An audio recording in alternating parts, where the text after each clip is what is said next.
Well, all of the shade cloth and covering type stuff has been taken down. Plants are just out in the open now, and there's really nothing much I can do with this part, this frame part, except for hope it's still here.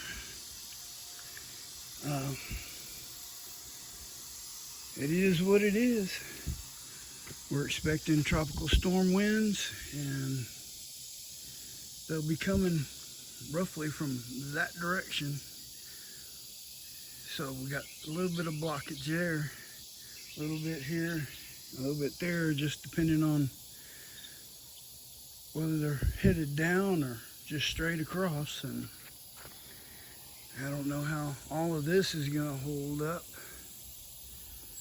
but like I said, it is what it is, and I will see y'all on the other side in a couple days. Have a good one.